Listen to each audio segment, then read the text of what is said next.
and we are live on YouTube, Rumble, X. What superhero, Josh, Mr. President, I should say, does like that? Isn't that like a superhero thing, or am I mistaken? I mean, you might be thinking of the X-Men. The X-Men. I don't know. All right, well, let me get us live on Rockfan on a Friday night. Zach from Liberty Libations is joining us as well as the president. You had a big day today. There's just a lot of crazy news today. So let's dive in to the ridiculousness of all this. You know, Brad, I like to keep you on my rounds. I appreciate that, Mr. President. It's always it's an honor to have such great access to you. And what we're going to talk about today is how the gaslighting is on steroids now. And then we're going to do a case study from an interview that Zach and I conducted on brainwashing, which is very interesting, some of the answers. And we will actually see some of the answers we heard there, the same talking points, very prevalent in the news today in the past couple days. The clown show, it's really jumped the shark in the news following the events of yesterday when President Biden, in a span of about an hour or hour and a half, called Putin the president of Ukraine. He called Trump his female vice president. And at one point he referenced someone else as being the commander in chief. We don't know who that person is. But it was a lot that went on yesterday, and the memes today were a lot of fun. There was a lot of pictures of Kamala Harris shaking Zelensky's hand with a caption being, "Nice to meet you, Mr. Putin. Nice to meet you, Mr. Trump." I actually got a campaign text from Fannie Willis asking for a little bit of money, to which I responded by saying, "Can you believe Trump is Kamala, and why did you indict a black woman?" And all kinds of memes on social media. The merged picture of Trump and Kamala Harris, which was, very interesting to look at. And Trump had a lot of jokes from his True Social account. Very entertaining to look at that. But the media's response to all of this was about what you would expect. They just took it up to another level, with some of them more loudly calling for Biden to step down, and more people in Congress doing that. And then the other people who are committed to him saying, "No, Joe's our guy." This is what I heard a lot today. Here are 3 black people who say they are all in on Biden, which is like they found 3 black people. And then that turns into a headline where it's like, black voters have a message that Trump is going to be disappointed with. These 3 black voters become all black voters with their message, which seems to be racist to me. In the way that it's just it's so ridiculous. It doesn't even seem real. And so the way it kind of breaks down is all the late night hosts are, Joe needs to step down now. And they all say the same thing that the Hollywood people say. And CNN does a little splitsies on it. They have half the people, Joe needs to go. No, Joe needs to stay. Joe's our guy. And then MSNBC is all in on the gaslighting on steroids. I mean, you would think they were on a different world, the way that they have talked about that performance last night. I remember when the term gaslighting first kind of appeared, and people were kind of like, what exactly is it? There's a lot of confusion about that. Well, you're seeing it right now. It's very clear what gaslighting is. And I'll just play a little bit of Rachel Maddow. This is their response to Biden's performance yesterday, which if you watched it and you're thinking to yourself, that was really rough. He was calling everybody the wrong names and stuff. And then you watch this, unless you know that this is propaganda, like maybe you're a liberal. Let's say somebody's a liberal watching it and they're going, "Oh man, I'm really worried about Joe." And then they see these 4 people basically finger bombing themselves, including Chris Hayes and his bussy. Bombing. Yeah, Chris Hayes likes to get in that bussy, Mr. President. Where is he? I'll show you. There you go.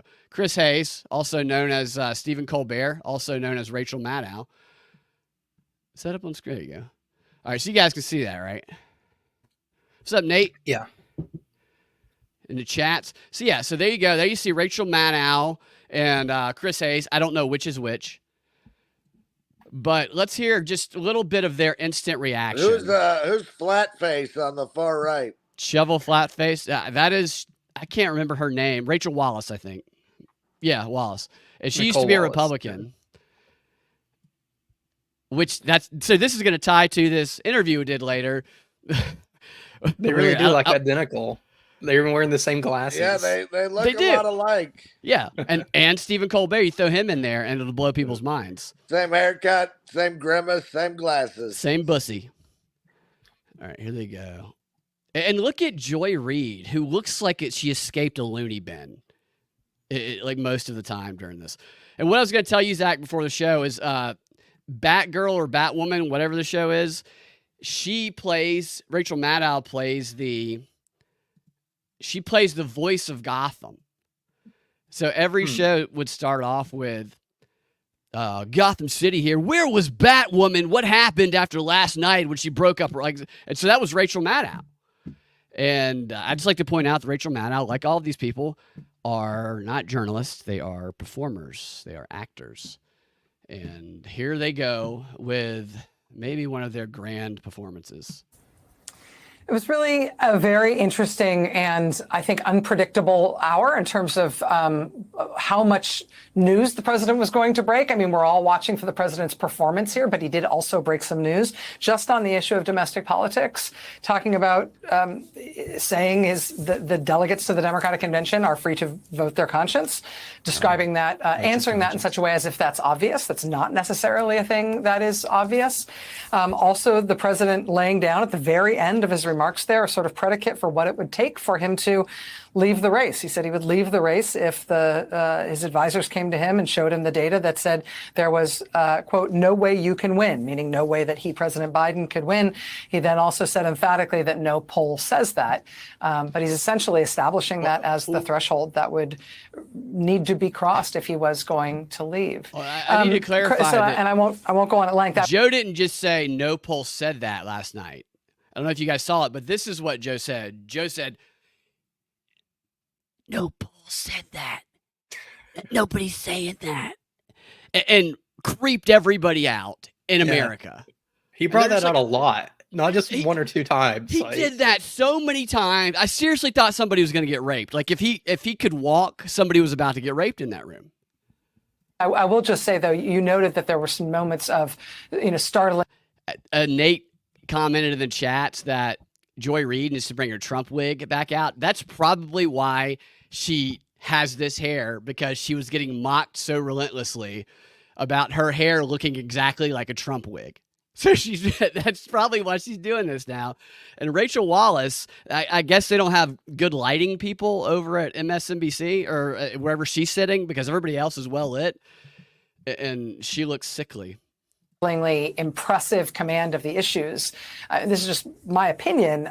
He is not only strong on foreign policy, he is just fundamentally right on foreign policy in the way that he talks about it. And again, your mileage may vary. That is how I feel about the way he talks about our relationship with our allies. Do you see look at that smile, that creepy, just demented, something is wrong with her smile from Joy Reid. Just fundamentally right on foreign policy in the way that he talks about it. Like, what kind of satisfaction is this? Like what they saw last night was yes, finally Joe's back. What's going on here? What do you guys think? Like this? Why is her shirt open? Button your shirt, Joy Reid. I mean, she looks like she's on some sort of, I don't know. I mean, this looks like mental health problems. Yeah, it seems like inappropriate.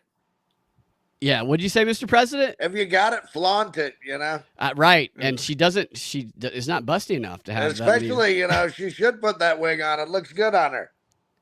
Right. She could look a little more like you, Mr. She should put the wig on and a red tie.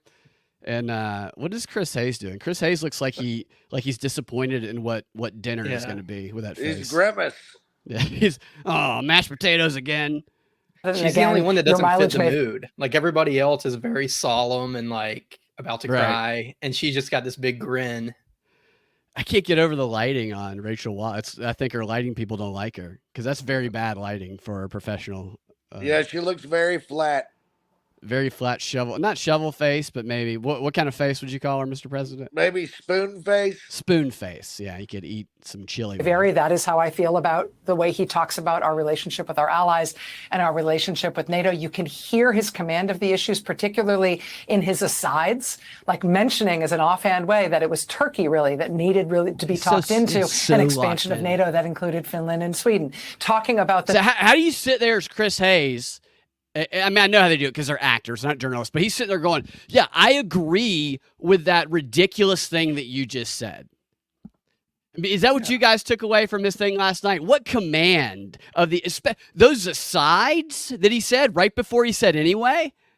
And then randomly at times started shouting at people. I mean, did you see that during this? Like, there was one point in time during his press conference where he goes, what are you doing? And this then just went to something else. And it's like, what happened there in the back of the room?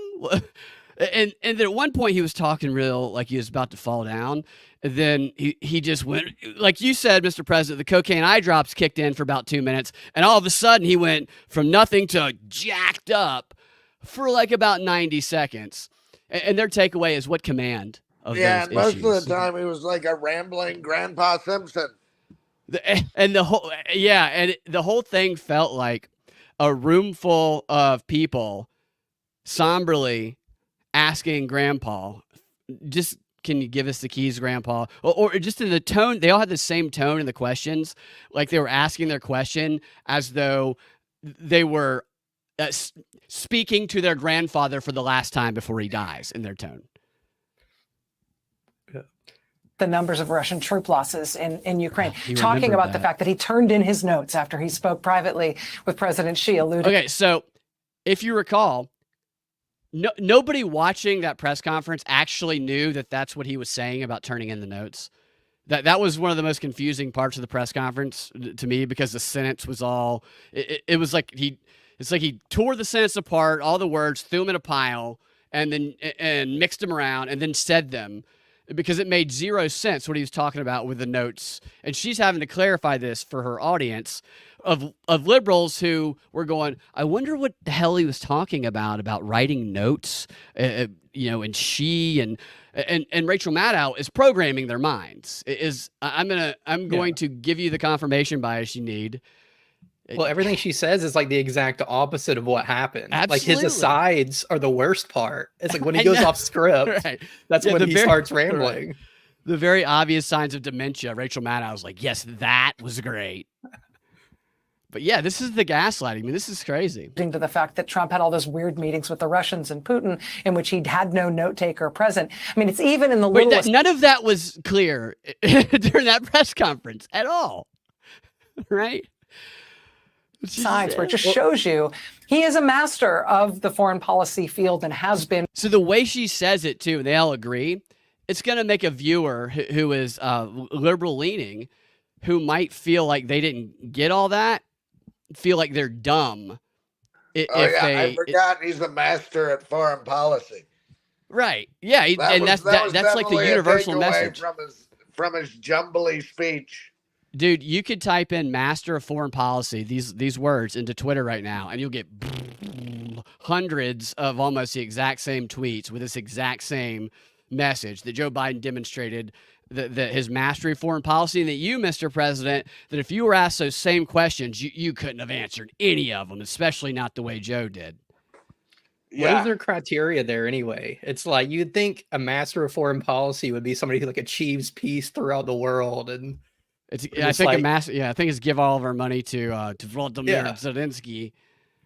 I mean, it's probably being funneled back to them somehow, but how do you? I mean, right before his press conference, he said, "We're giving more money and weapons to your taxpayer dollars to Vladimir Zelensky, 5'1", 90-pound Vladimir Zelensky," and it's just he's out there talking about grocery prices and the economy, and we know it was all scripted. nobody in there saying, is all those billions to Ukraine and Israel, could that be affecting our grocery prices at all? I think they're definitely like counting on people having not watched the press conference. Like, this is just them telling you how it went, and it looks nothing like reality. I'm rich, and grocery prices are out of control. Well, not the way that he portrayed it last night. I think you're right about that, Zach. I think for those that did watch it that felt uncertain, I think they come to MSNBC for them to tell them how they're supposed to feel about it. And I think that the confidence which they say these things that are the opposite of reality makes this person not ever say otherwise, because they're going to make it, because they're watching going, oh, I guess it was obvious to everyone but me how great Biden was. It's a spiral of silence. And so you never say anything because you don't want to sound dumb. I mean, this is the brainwashing in action right here, what they're doing. It's just crazy. It's almost like they're really trying to harden people on fracturing their brains and not being able to process and understand the reality in front of them without being told what it is right there. I mean, you get people to believe this shit and they will do anything. And for decades in his career in the Senate, the vice president, and the presidency. And yet he undercuts his own presentation of those facts simply in the way that he presents them, with his self-interrupting and elliptical style, the very soft-spoken monotone that he sometimes uses. There's a style. There's a big mismatch. Right. Why don't we call that what it is? Gymnastics.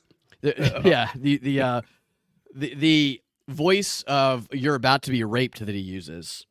The Ashley Biden has heard more than anybody. Between his stylistic presentation and his truly masterful command of the subject matter on the subject that was the main focus of this presser, which was foreign policy. Doesn't a masterful command usually mean you can also communicate that? Like, if somebody gets up and just like does scat for 5 minutes, you're not like, well, that was a masterful command of foreign policy. Yeah, it was masterful. But the way they're emphasizing the foreign policy, though, it just really shows the global control and America last, if you will. Yeah. And NATO and Zelensky and I mean, all this shit, they had this ready. They probably rehearsed this. And I'm not going to get caught up thinking Rachel Maddow's a journalist. She's not. She is a performer, and she's doing a hell of a job right here as a performer. I would also note on foreign policy, he also got a question about Israel, a very long answer that was interesting, and I think measured in ways that some of his previous statements on that conflict haven't quite been. He also said it's time for this war to end. I mean, that statement, which also struck me as news. It's time for this war to end, I believe, was the sentence that he uttered. Guys. Let me go to you, Joy, for your thoughts. Yes, please. Yeah, I mean, I think in some ways this was a classic Biden. Foreign policy is his bailiwick. He was, chairman of the Senate Foreign Relations Committee. As he mentioned, this is his. What's interesting is that it is classic Biden, but just not the way that they're saying that it is. Somehow, Chris Wallace, is that his name? And then Rachel Maddow, they're also nodding in unison. They're like the creepy horror movie twins. It is. There's something connect. Maybe they might actually be conjoined. I'm not sure. Yeah. Strong point. And I think the parts where the press conference went into foreign policy and became rather sort of a mundane press conference. This was not like strictly the White House press corps. So it gave President Biden an opportunity to be normal. A lot of this struck me as just very normal. And I think that is something that he needed. This was. Is that strike the way he would speak? And did anything about that strike you guys as normal? I mean, normal for him. Nothing about last night struck me as normal. What was your favorite part of the conference, Mr. President? I mean, probably when he told everybody to listen to me. At the end of it, listen to him. Listen to him. How do you feel about your? I didn't realize you were vice president. I did see another meme where I'm going to misquote. I tried to find it again. I couldn't, but they quoted what Biden said about you being the vice president. And her, and then the quote was Trump with his face beneath a perfect Kamala Harris mask, thanks to himself. How the hell did he know? President Biden as the longtime policy wonk. He gave himself credit for getting 50 nations to agree to expand NATO. Anyway. He was very, there was a lot of sort of self-praise of his own foreign policy, which I think is important. He touted his victories. He had a really passionate moment at the end where he talked about the fact we need to control guns, not girls. And he got really passionate about more children being killed by a bullet than any place on earth. So the fact they've been pushing this, we need to control guns, not girls, line. All like from his because they want to sell the girls. Yeah, right. Or they need him to do it willingly. I think the presumption here is that Joe didn't do anything. He didn't force Ashley Biden to do anything. She wanted to be in that shower. Yeah. The gun thing is, or the more killed by guns thing is only true if you include like 18 and 19-year-olds that are involved in gang violence. That's how they get that number. Yeah. So they select the numbers that are going to give them the Lying with Statistics is one of the best books. There's probably all of them, but like the original one I have, it's just it's you can do anything with numbers to tell any story you want. In the United States of America. So he showed some passion there. I think, the gaffes and mixing up names, I think for people who've been observing Joe Biden for a really long time, that's actually just normal Biden. Like, he does mix up names. Was known for gaffes. This is the joke that was always about Joe Biden. I love how this level of gaffe is normal. Yeah. I get what they're saying, that people can mix names up, but this was a little bit at a different level. Yeah. So he pooped his pants in front of the Pope. What a gaffe. Rubbed it on his face, and it's just normal Joe. He's having fun joking around. Yeah, he definitely got a full diaper by the end of that. You think so? Who do you think had to clean that up? Jill? Either Jill or Kamala.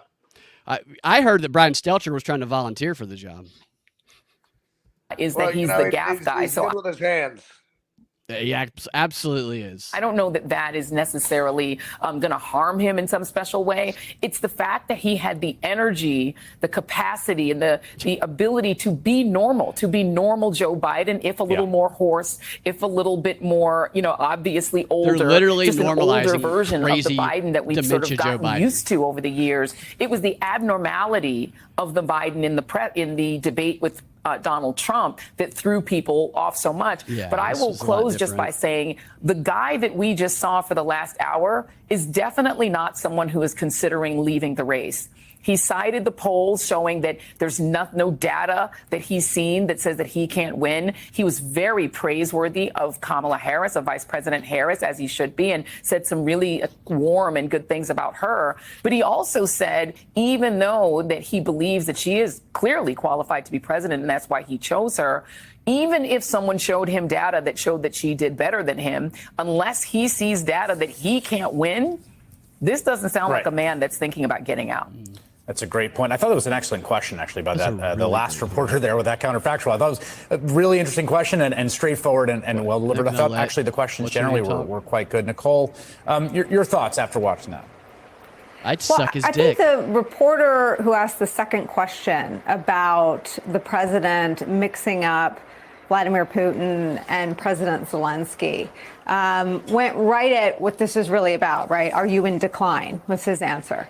And I thought it was a good moment for the journalists for having the courage to, those rooms can be intimidating. And it was a good moment for the president to take that on and give his answer. And again, it's not all right, we can get rid of this because the reason that moment was not good and bullshit is because they were asking about the name problem with Zelensky and Putin, yet right before that question is when he made the Trump and Kamala name switch.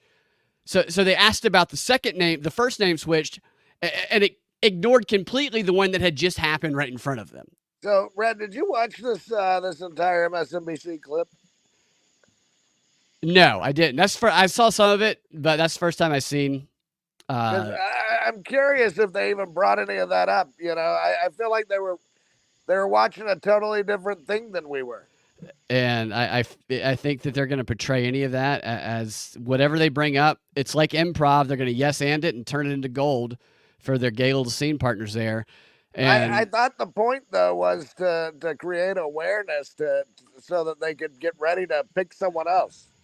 Well, they're having a back and forth where Some are saying they want to do that. Others are saying no. There's a lot of theories on why that's going on. Some believe that they may just ride it out with Biden. And what they'll do if that's the case, according to Van Jones and other Democrats, is Kamala's already the candidate. You vote for Biden, Kamala Harris ticket, Biden's going to be gone. So basically voting for the Biden-Harris ticket is voting for Harris. If Biden stays at the top of the ticket, is the way that Van Jones has said. So then, though, doesn't the Speaker of the House become the Vice President? What, if he steps down or if he dies or something? Yeah. I believe. Well, I don't know. Do they move up to the Vice President, or does she get to pick another one? I don't know. That's a good question. I know if they both die, then the Speaker becomes the president. You know, you got Kamala sandwiched between those two white guys. Can you imagine being Kamala and you're witnessing something this bad, and there's like a group of people that I think it's all theater, but that are like, I don't want Kamala so much that I'm going to fight for this. It's people talk about you, Mr. President, choosing a vice president that will give you protection. Like they won't assassinate you because they don't want Vivek or something because they think he's worse. Maybe that was like the choice in this DEI candidate of Kamala is, I don't know. I think maybe the they're only trying person to more incompetent than Biden. Right, exactly. Yeah. I think maybe they're trying to get the Biden families, maybe, you know, they're going to get a payoff. I also think part of it is they want to keep it uncertain until after the Republican National Convention because they want to make it harder for Trump to choose a vice presidential candidate. Because he's going to want to know what their team is. He said that the other day. And, you know, it could be that they're gaming this right here, the predictit.org. Maybe they're just doing a bunch of gambling and they're all cashing in on these fluctuating predictit.org numbers. I mean, it's crazy the way this thing has fluctuated. And CNN and all these companies are like sponsors of predictit.org. And Kamala had taken like a 15 cent lead on Joe yesterday. And Joe, after that performance and the media coverage of it today, has soared back up and he now has a 6 cent lead. It's a horse race here. And they're probably all making a little bit of dough because they can affect the way this thing moves by their reporting on it. Yeah, I'm pretty sure that if the president would step down while in office, the vice president moves to president and the speaker moves to vice president.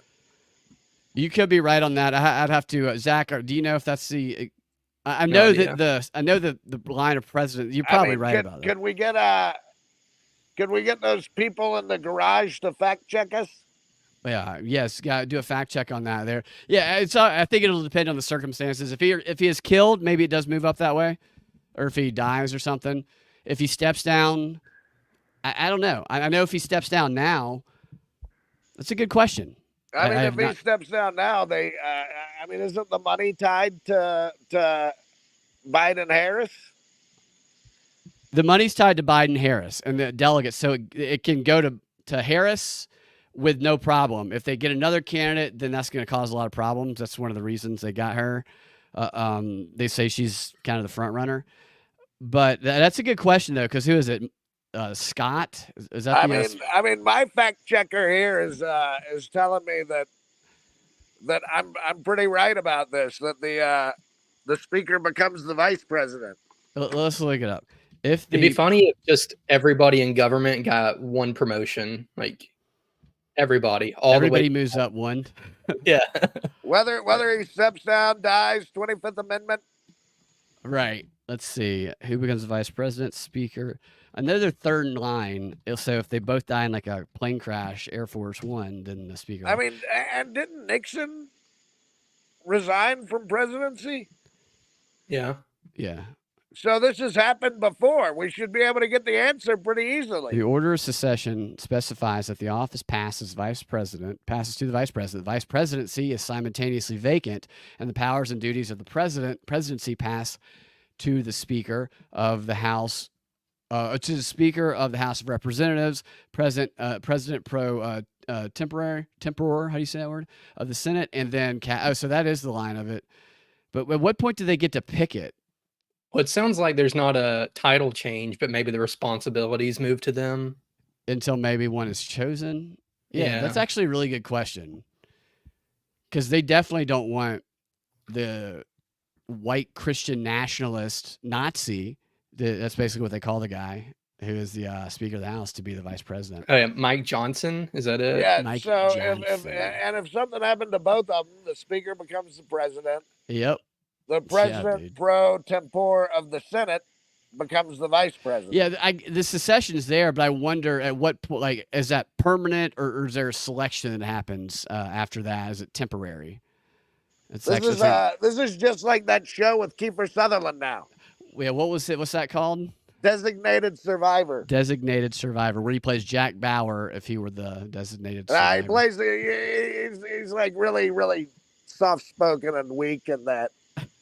We would have wanted President Jack Bauer, but that's not what we got. That's why the TV show didn't go anywhere. I would not use that as a campaign slogan. We would have wanted President Jack Bauer. I mean, I'm basically President Jack Bauer. Well, people are gonna think you're a little too harsh, Jack Bauer. Jack Bauer killed a lot of people hastily during that show. Let's see what Biden. So after all that talk, here's Biden today in Michigan at a campaign stop. And I think when Debbie and I were this last 3 years, I think we made a lot of progress. I remember everybody, hi, how are you? How old are you? Remember, no serious guys till you're 30, okay? Told it to my daughter and granddaughter. It hadn't worked yet, but I'm working on it. So that's a child. That's a child he's talking to. That's not the first time he's done that either. He's used that line. Yeah, that's how he tries to pick him up. It's like him handing out candy. And then he sniffs them afterwards. You have to be. It's worse to take Biden or take your kid to sit in the front row. That kid's sitting in the front row with her, I guess, mom, than it is to take that kid to the drag queen story hour or the naked pride. You know, we're on the same page, Brad. I was thinking the exact same thing. I mean, he is somebody that will wait for you to go to the bathroom and try to corner that little girl. That girl's got to be what, like 10 years old? I heard Biden switched out the Beast for a white van. I heard that too. No windows and a dirty mattress in the back is what he requested. And it's interesting you should say that, because in the brainwashing showcase, I actually bring up a white van scenario during one of the questions, and the brainwashed person did not like it very much. What? I don't know if you heard me bring up part of that. He got pretty eager when he saw that kid too. It derails so that's all in his tracks. That's all our enemies have to do, is if they want to distract Biden when he's trying to make these critical decisions, just send Girl Scout cookies, whatever. Yeah, send him an army of Girl Scouts. God, you do not want to be at that Girl Scout table outside of a Walmart when Joe Biden walks up. Friggin' creep. One other quick story that I'll play some of these clips here. Counter-programming, pro-Biden rally in Georgia timed for the start of the GOP convention. It's going to be on Monday, and at this rally, it's going to feature Doug Emhoff, husband of Kamala Harris, and I point that out because I've been pointing out to people that I think Doug Emhoff is the handler for definitely Kamala and oftentimes both of them. And who the fuck wants to see Doug Emhoff speak? Like, why else would he be there other than to control the situation? He's always in the back leering like he's not drunk like Kamala, and he's not 90 like Joe. And he's always walking to intervene and direct them which way or another. And I just think people should keep an eye on that. Yeah, it sounds like a certain type of dirty move too. A dug me off. A dug me off. Yeah. Kamala, what did Judge Joe Brown call her? Judge Joe Brown called her a cum queen la Emhoff. That's what. Yeah, I messaged Judge Joe Brown. I want to get him on the show. I might have to get some help from you guys because I want to hear more about Come Queen La Emhoff. All right. So you have an IMDb Pro account. You can probably get in touch with him or as I do. agents. Yeah, I do have an IMDb Pro. You and I both have a new credit on there recently for a Gander Man, the movie that we do a scene together, Mr. President. I don't seem to remember that. You don't remember doing that? Yeah. Well, maybe your friend Josh. Maybe I mistook you. All right, so this is what I want to show you guys first. Zach and I went to the 4th of July festival in Woodstock, Georgia. It was very hot outside, and we didn't have much of a plan, but we got the camera and we walked around and talked to some people that looked like they were willing to talk to us. And one of the questions here, I'm going to play just a short clip of a couple questions that I asked everybody. This is all right. Here we go. All right. Are you familiar with Jeffrey Toobin? Jeffrey Toobin, I'm not. Do you know who Jeffrey Toobin is? No, I don't. Do you know who Jeffrey Toobin is? Mass murderer of some kind? No, he's the CNN chief legal analyst, but almost. Ashley Biden's diary. Have you ever heard of that? Does Joe Biden have a daughter or something? Yes! Really? No, what about Ashley Biden? Know anything about her? I don't, but her last name's what? It's Biden. Ashley. Did you know that Joe Biden had a daughter? I didn't. Ashley Biden's daughter. Oh, Ashley? Don't know a thing about her. Well, I actually asked more people that same question, and nobody knew the answer. They had not heard of either one of those two people, and a couple of those guys were great, cool.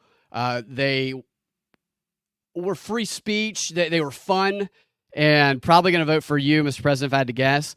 And I was surprised that even they had not heard of them, which just shows you how they can inoculate the broader public who don't pay attention to this stuff like we do all the time.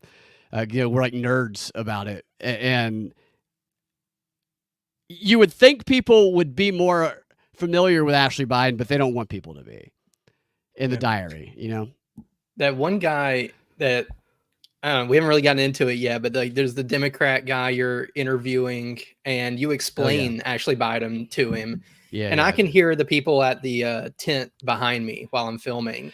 Yeah. And I think at first they thought you were talking about Trump's daughter, and they were like, "Oh yeah, Trump's daughter," or something. I couldn't really hear all of it.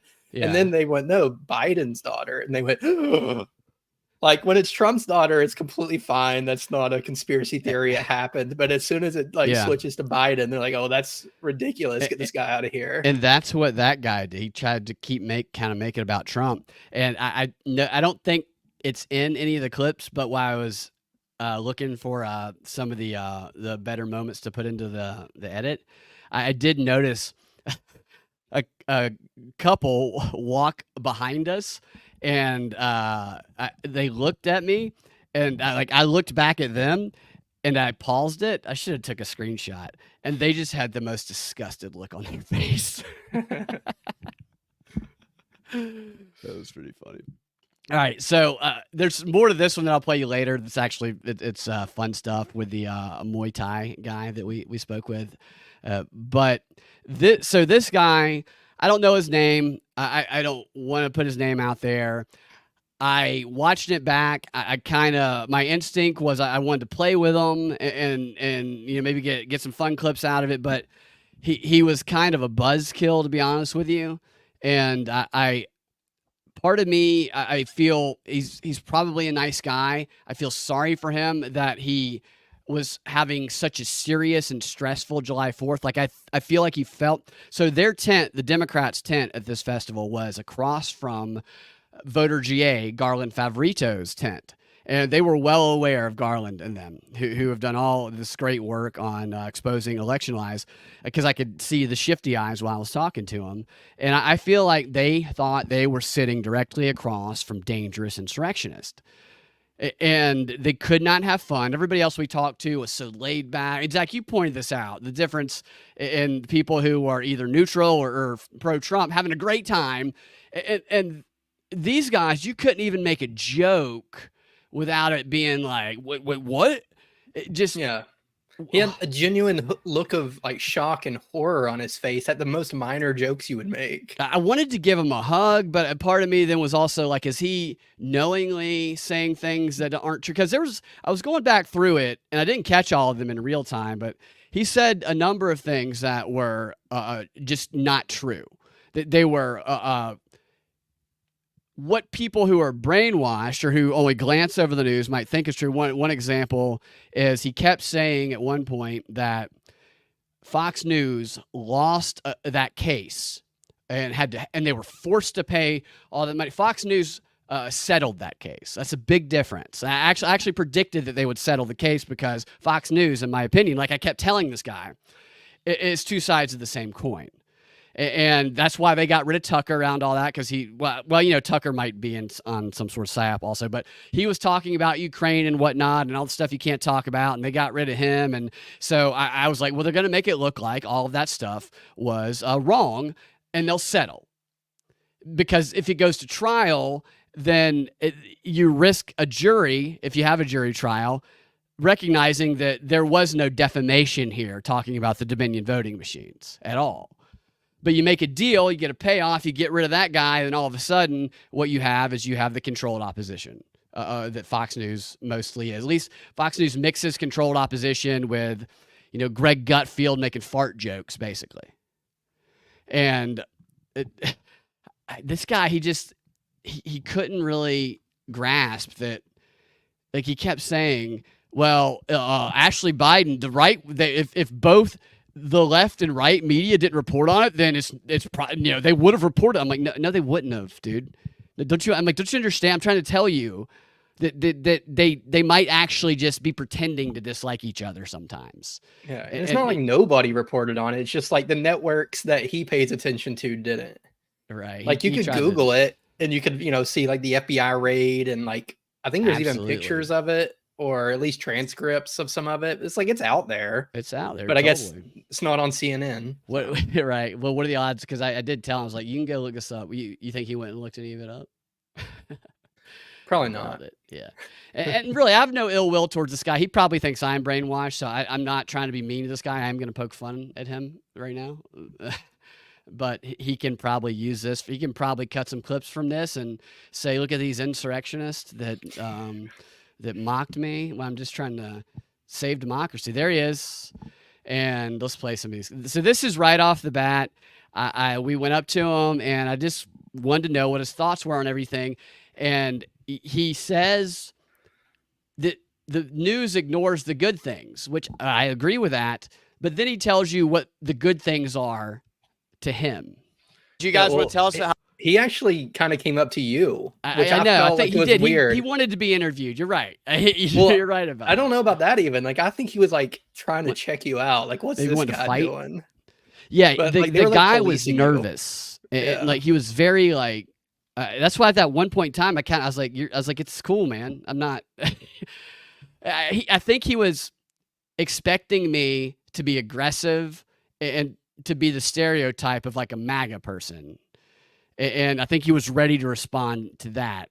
Like the tension in his body was definitely there, and he was shaking a little bit a lot of the time, which can be nerve-wracking to be on camera. I get that. How you're spending your 4th of July, and just how you're spending your 4th of July, and whatever your thoughts are on the current state of affairs. Current state of affairs, in my opinion, and granted I don't speak for everybody, is certainly better than most people are hearing. Media does tend to ignore good news because it doesn't sell. It's not. It bleeds, it leads. Exactly, it doesn't sizzle. So I think, the Democrats have historically done a not stellar job of advertising their accomplishments. For example, it was reported today that gas prices are the lowest they've been in 3 years on the 4th of July. That's his good news, is that. that actually was a twist for me. I was not expecting him to go to talking points as I thought he was going to say, we're out here in the sun celebrating America. But no, he just went to talking points. And it's so specific. It's the lowest it's been in like 4 years on the 4th of July. Yeah. Like specifically. And there's probably, I should have looked, there's probably a handout that they had on their table that had all of these bullet points on it. Yeah. So 3 years ago on 4th of July, gas prices were higher than they are today. But, I don't know how many people are going to hear that. So that right there. So you're right, Zach. He was ready to go with his message for That's sure. quite an accomplishment. There's still great job. $4.5 a gallon. I know, right? And Biden was president back then, and I don't know what the difference in gas prices is, but this attempt to try and make people gaslight people about the pressure they're feeling because of how expensive everything is. Is he willingly doing that? Probably. He probably isn't. I don't know how much money the guy has. I would think that he is probably more well off than others if he's in a position where he can pretend that grocery prices and gas prices aren't awful and really putting pressure on people, because he definitely did that the whole time. He started talking about, while inflation is high, everybody's 401k is higher than it's ever been, to which I said, but what about those people that don't have a 401k that have to go to the grocery store? And every time something like that would come up, he would just go, rah, and he would kind of shift and change the subject, which I think he's had training, probably activist training on how to do that.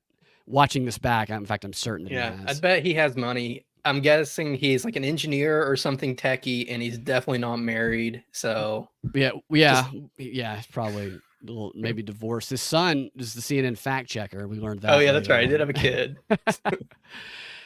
So the next handful of clips, I'm being a little light. So, and I'll show you one of the other ones we did, but all of the other people we talked to, I had kind of the same playful tone, and they all get it, and they're playful back. Not this guy. If you look at other nations, they have inflation as well. It's not just an American thing, it's a global thing. So to say... Wait a minute. No, it is. No, I can show you if you like. I'm playing. Okay, thank you. Was I not obviously joking? Yeah. Right, and he's just like, I'm ready right now. I can pull up the inflation numbers. Yeah. Which is interesting, because I did start asking him for numbers to other things. He couldn't pull any of those up. What is that argument anyway? It's like, Venezuela has inflation too. And that's what it's just. That's why I said that, because it was just such a weird thing to say. Like, oh no, I thought it was just America that experienced inflation. He said, no, it's all of us. It's very, very, very. I don't know if it's just Trump derangement, or a lot of people joke about the autism scale, which I don't necessarily fully understand. But if there's somebody who doesn't, autism and bad autism, and he has the bad kind, he doesn't understand social cues, I think, is what I felt like. Well, or just has no sense of humor, because that wasn't even the only time. Like, you told a joke or said something slightly off color, and he didn't. Like, he took that one the best. Right. There's a couple more we're going to see. So, the point being that, if you look at other nations, America's inflation is, not as bad as it is in most European and other, I don't want to say first world nations, but other industrialized nations. So these are messages that I don't know would reach people who still feel the pain of that pocketbook stuff. Exactly. For example, when we say the economy is doing better and it's separate from inflation, those same people complaining that their grocery bills have gone up, I don't know if they've looked at their 401k balances lately, but they're skyrocketing. They are higher than they ever been.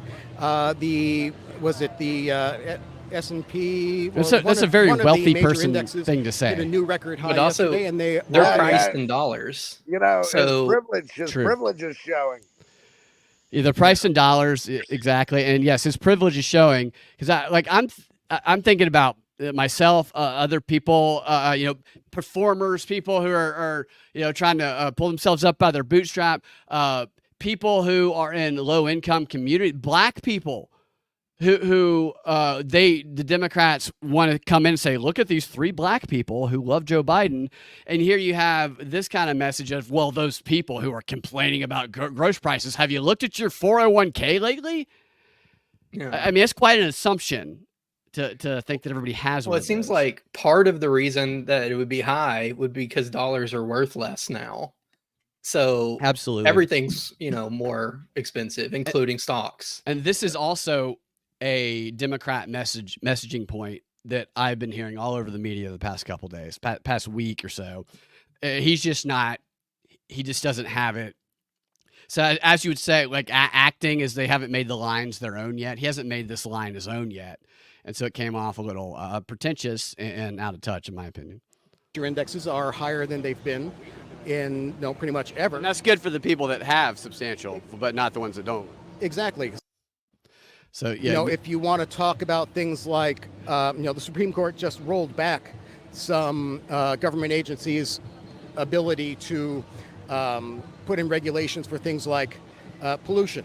So, to say now that if you have two neighboring states and one state creates a whole bunch of pollution and it drifts over into the next state, to just say, that's allowed, that's no problem. It's not even true. Now he's talking about Chevron deference.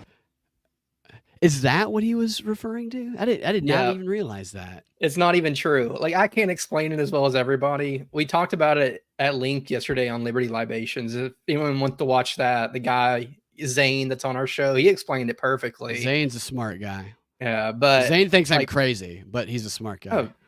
But he thinks we're all crazy too, but we still love him. But I don't know, basically, like, it's just to stop the EPA and those sort of agencies from like going out of control, like way more than Congress ever gave them the authority to do. It doesn't mean that like no regulations can exist now. Right. And so I'm here to say this, and I wanted him to explain it a little bit, but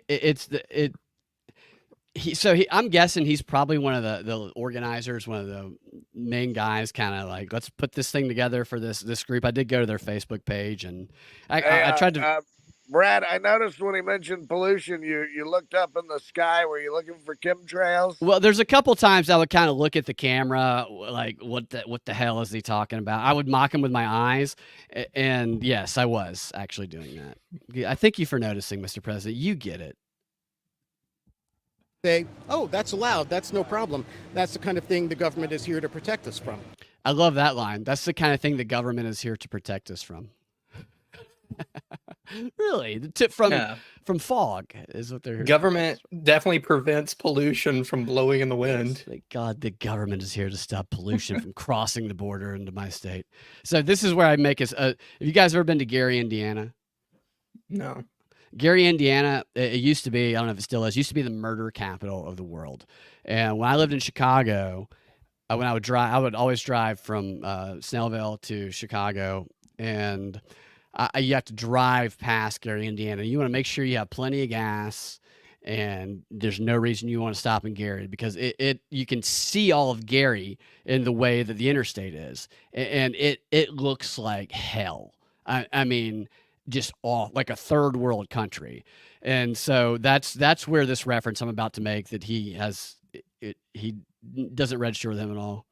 Have they quantified the damage of this problem? I don't know about everywhere. I'm sure they looked at individual examples. It's not like every bit of pollution created in every state goes to every other state. Of course, people want to see the evidence of the problem. Right. So they would look at areas where there are cities bordering other states, someplace like Chicago, where their pollution can affect, I believe it's south. Is it south to Iowa and north to Indiana? That's what it is. Gary, Indiana. Pollution improves Gary, Indiana, from what I understand. Right. Right. And he said right. He goes. He did not get that. Yeah. I love that he goes. Yeah. Right. It improves it. He has no idea. Yeah. It would improve it. Look at that kid looking. Yeah, he knows what he's seeing. He's like, what a cock. Right, definitely, dude. Muting. The air there was cleaner than it had ever been since they started measuring. So there was measurements that said this? Absolutely. You can check. What were the measurements from? They have daily smog. Oh, did I play that already, or did I skip past that? Is that the one that was new? No. All right, make sure, because I think I skipped the beginning of it. Yeah. Gary, Indiana, pollution improves Gary, Indiana, from what I understand. Right. Yeah, he agrees with me. And, certainly I was in Los Angeles when the pandemic began. For the first 2 months when most people were not commuting, the air there was cleaner than it had ever been since they started he's from measuring. California. He's out there in California, and the pandemic makes a lot more sense. Great for the air out there, wasn't it? Really cleared everything up. I mean, this is just straight up talking points. Oh, there was measurements that said this? Absolutely. You can check. What were the measurements from? They have daily smog measurements in Los Angeles. You said I could check. Does smog give you a little immunity buildup, like swimming in that dirty New York lake? I heard about kids. Let's see. This would have been. Let's see if they So that's my third obvious time. Just I'm playing around. It just the guy has no idea. It's like taking everything literal. Which the way they react to Trump is he says things where he's obviously joking around, and they take it literal. He's now going to convince you that smog is bad. And I love how he said I can look it up, and then I ask him. And he's like, they had smog things. Well, tell me what exactly it is. And he thinks he's talking to a pro smog guy right now. I guess. Oh, yeah. No, the Daily Smog. I always read the Daily Smog. Mr. President, your mic is muted. I don't know if you realize that, but I'm just sitting here listening, taking in the information. All right. 13, right, circa 1979, 1980. The smog would get so bad. So this is his response to me, obviously joking, as he starts telling me stuff about 1979, like the New York River that George Carlin used to talk about swimming in to build up his immunity. And he talking about how everybody's a pussy now, that's what was in my head. But he's like giving me stats, or not stats, but bullshit. About kids. Let's see. This would have been. Let's see if they were 13. Right, circa 1979, 1980. The smog would get so bad in some areas of Los Angeles, they would tell the kids, "You have to stay inside. You can't go out for lunch. Stay in and stop smoking those cigarettes, kids." Maybe not at that age. Certainly at high school. I wasn't looking for a clarification on when kids started smoking high school there. This guy is humorless, and I just feel sorry for him. I don't know what he does. I wish I would have asked him, what do you do for fun? What's your enjoyment? I think this is it. God, Enabling for the Democrats. He goes to the library, I guess. Yeah, he promotes. I don't know, man. I feel sorry for him watching this. What makes this guy smile? Brainwash. When they have to restrict outdoor activity, when they have to tell kids, don't even walk home, have somebody pick you up, and they haven't had one of those, kind of like out here you have smog days. They used to have out here you have snow days. Back there you have smog days. They have the white vans picking kids up. What does that mean? He got mad about that one. What does that mean? So, Mr. President, you know what I was, referencing, right? Oh yeah. Oh yeah. Well, didn't you actually make something up on the spot too? It was like some busing program they had. Yeah, I did. I said I thought there was a busing program that was picking up the kids, and he just. I don't know if I left that in, but yeah, I did do that. But what? Why did this offend him? This is why I couldn't keep messing with him, because he would have flipped his table over or tried to bite me or something, I feel like. He would have put on his Antifa clothes and started firebombing us. Hitting with a trash can lid. I just, and I was not like a pro-Trump person. I didn't even bring Trump up. He's the one that kept bringing Trump up. You have snow days. Back there you have smog days. They have the white vans picking kids up. Look at his eyebrows. What's his eyebrows? Do you want Biden to be? Oh my God! Look at his eyebrows when he says that. He got so mad. Picking kids up. Grr. Dude. I'm not gonna say, because he's a private citizen. I'm not gonna say what I was about to say. What does that mean? Do you want Biden to be the candidate? I am still on the fence, as are many of us. The debate performance was troubling. There's nobody who was saying it wasn't. What do you think the problem was? Problem was, he said he was tired. Now, do you believe that? I don't know. I'm not his doctor. I have not seen any pattern of lying from Biden. I've seen some mistakes. I've been watching. What did Jill diagnose him with? What did who diagnosed him with? Dr. Jill. Oh, Jill. Dr. Jill. I think she was on the. He just had a cold, or he was took some cold medicine. Actually, Jill. I don't know if Jill diagnosed him with anything, because Jill said that he dominated the debate at the after party. He answered every question. Yeah, and you lied all the time, which he brings up what he thinks all your lies are here in a minute, Mr. President.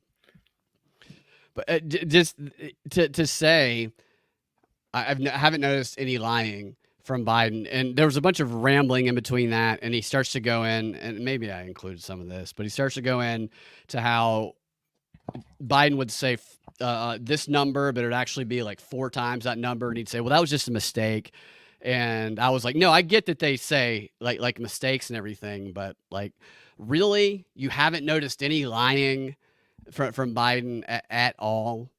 Do you guys feel like this is somebody who is intentionally, saying things that aren't true because they have a script that they're trying to push, like an activist?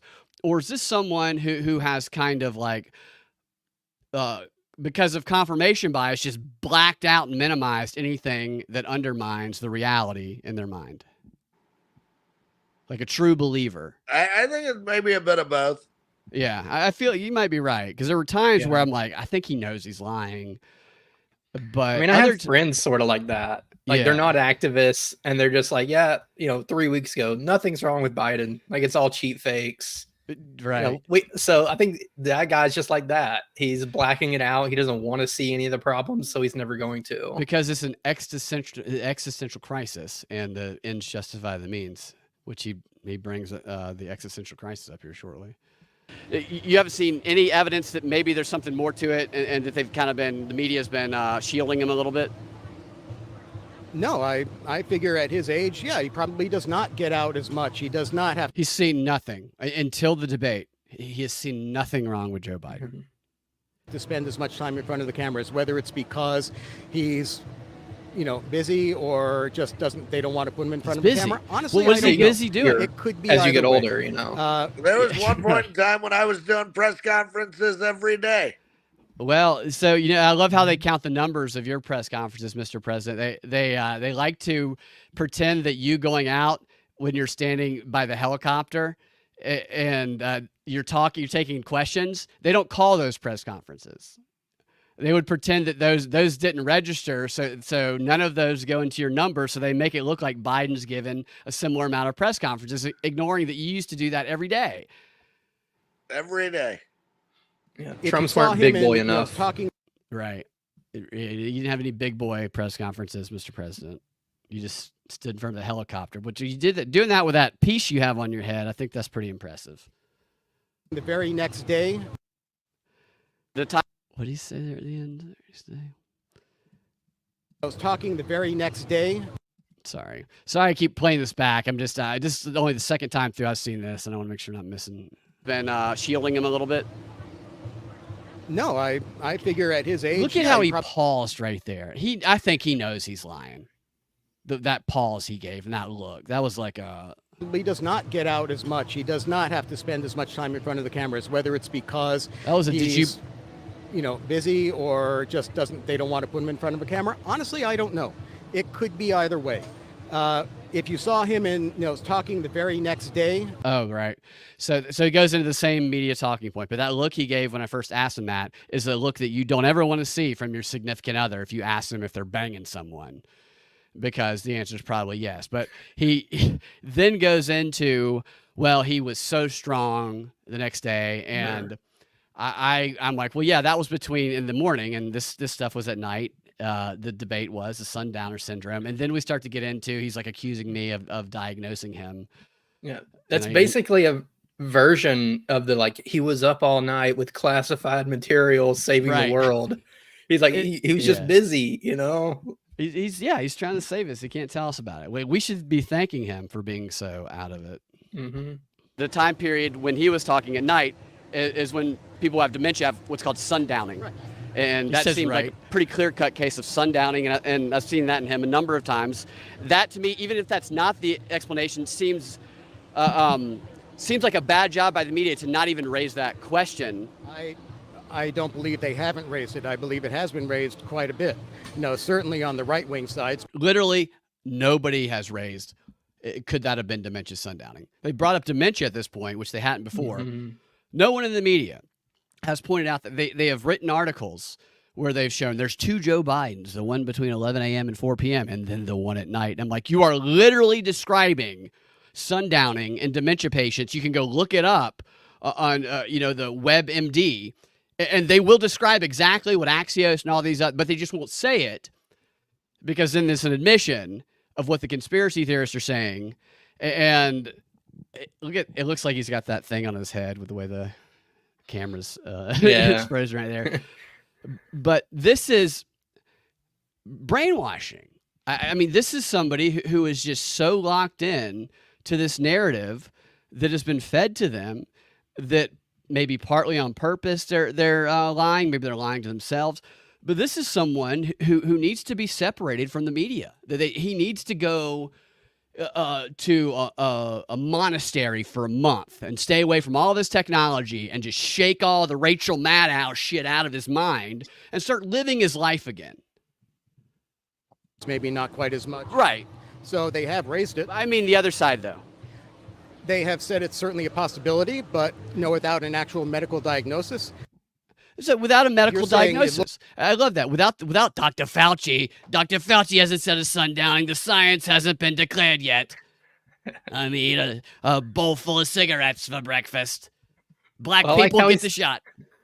He said that even about him being tired. It's like everything. Well, do you believe he was tired? Well, he wasn't diagnosed. Like this is what he didn't have any answers to these specific questions. I wasn't like asking him for what page and what thing. I was just asking very legit things that if an alien came to Earth and they could understand our language and they didn't have any stake in the matter, they might ask. They might say, does this person have a medical condition? Shouldn't we be worried about the health of this person instead of fighting about whether we should give them $90 million and have them be the candidate? And this guy's like, no, everything's perfectly fine. I wonder if he still has this position since the media has somewhat shifted since we talked to him. I wonder if he is on the MSNBC, I'm still pro Joe, or the CNN, Joe's got to go, bring in our first DEI candidate, maybe president. I do wonder if there's infighting going on with them. Look at those stupid things in the background too. Those red and blue. The car. They usually at the car dealerships. Looked like sundowning. That's diagnosing somebody based on visual accusing evidence. Me now. Right, so if I were a journalist, it's a question I would raise, and that I haven't heard people on that side raise it, and that's bothersome to me. They haven't had to because the other side's raised it, and Biden's people have answered it. No, they haven't. He doesn't comprehend, and I was not saying we need to. I didn't say I've written a prescription for him. Here's my diagnosis. I'm saying of all of the questions about what happened, I feel like that is one of the more reasonable ones that somebody would ask if they're being serious. And he's like, no, you're not a doctor. Would you rather Kamala be the candidate? I would rather any Democrat who can beat Trump be the candidate. So it's more of stopping Trump than... This is beyond stopping Trump. This is borderline existential. And so what do you mean? You think the country is going to fall apart if Trump wins? I think when you have a candidate who is running on a platform of revenge, who has no policy as far as how to improve the economy. He said success is my retribution. They don't play that. They cut it out of context. His retribution, he says, is living well, as George Costanza would say. Actually, George would say there's no chance of living well. So I did get that wrong there. But again, so what do you guys think? So I've been talking too much. Mr. President, Zach,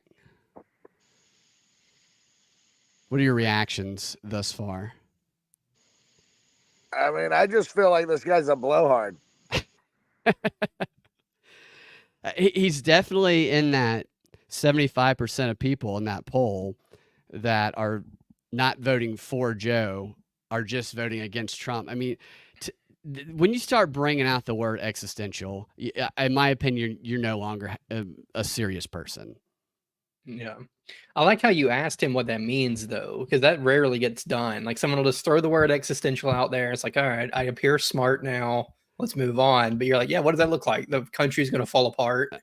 And give me something tangible. And that's the way the propaganda works, too. He hadn't thought past that. And he should think past it. Yeah. I bet he's still like, he wasn't full on Biden. He's just full on Democrat, like whoever it is. But I bet he's still one of the people who's like, yeah, Biden's going to be fine. And I think that's what like Maddow and all of them were doing in that first segment. It's like they're giving people permission to think that. Yeah, that's exactly. Yeah, that's a great point. And I do feel like he was on board with that. I just, I having one-on-one conversations with it's interesting when you it's more effective to have one-on-one conversations with people than obviously on social media, which everything's polarized and there's no chance.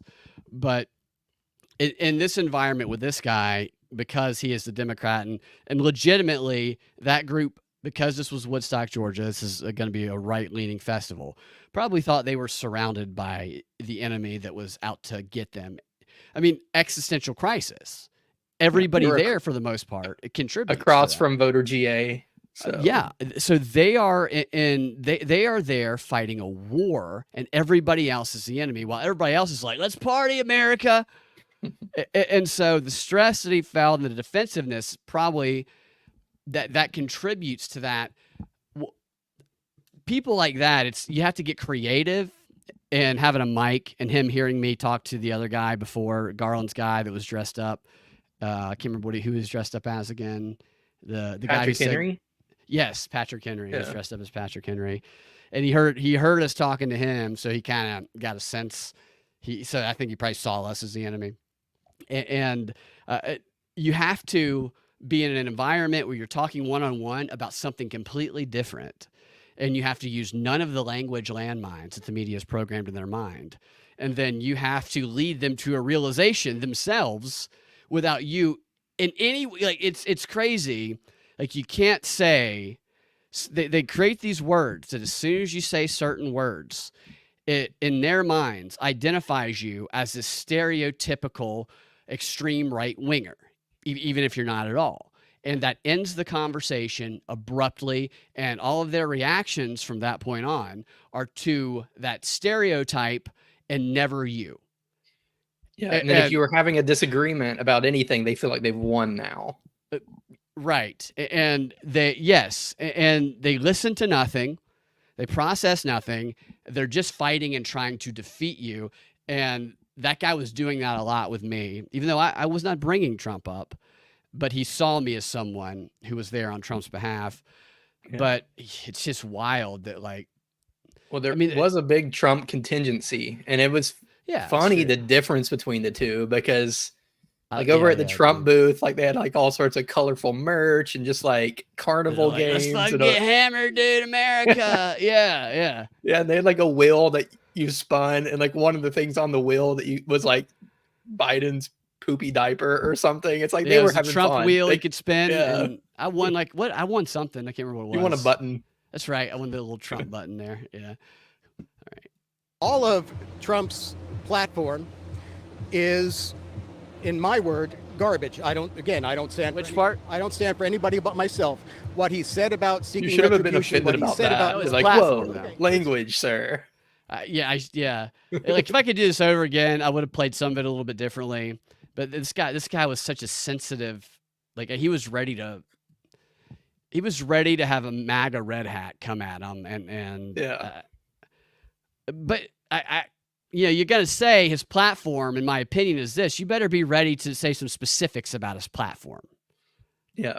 I kind of wonder if my appearance maybe like calmed him down a little bit, because like I was wearing a tie-dye shirt. I have long hair. You had the hippie look going. And then like I got out there and all these white sidewalks were like blinding me. So I went into a store to buy sunglasses and they only had heart-shaped ones. And I'm like, well, I'm still doing it. You looked like you were selling weed out there, dude.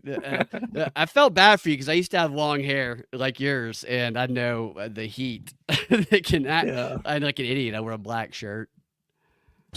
Platform is, in my word, garbage. I don't stand. Which part? I don't stand for anybody but myself.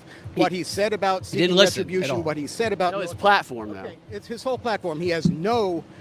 Did you notice that? Like I told him what the retribution thing was, or already, and then I asked him what he means by the platform, and the first thing he says again, his retribution.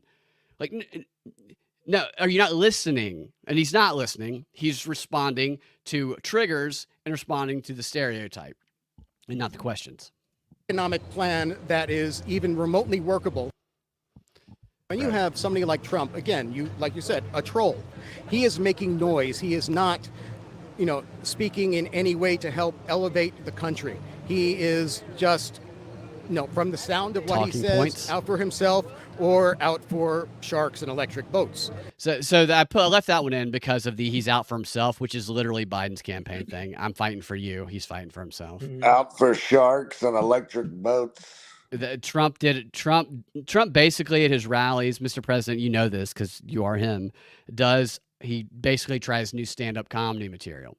And there was one of his rallies a few weeks ago where he did some stuff about sharks and boats. I don't remember what it was specifically, but he was obviously just workshopping material.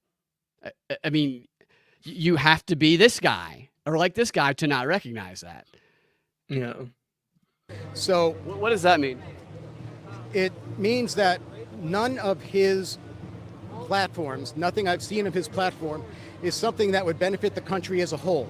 Do you know his platform? Have you read it? What I've seen of it. I'm not saying the whole thing, but what I've seen of it, again. Where did you get your information about his platform? If you look at his tax cuts from when he was president. Where did you get that information? Did you get it from his website and all that, or was it from a media source? I will not trust his website based on, here, I'll tell you what. So his platform, but you won't trust where his platform is, which is his website. He has a secret platform. Right. So, he's got access to the trustworthy Trump platform that somebody else wrote. During the debate, he at one point said there was 0% inflation when he left office. That is so provably false, and yet he has I don't think he said that. No, the balls to just stand there and say, yeah, there was 0% inflation when I left office.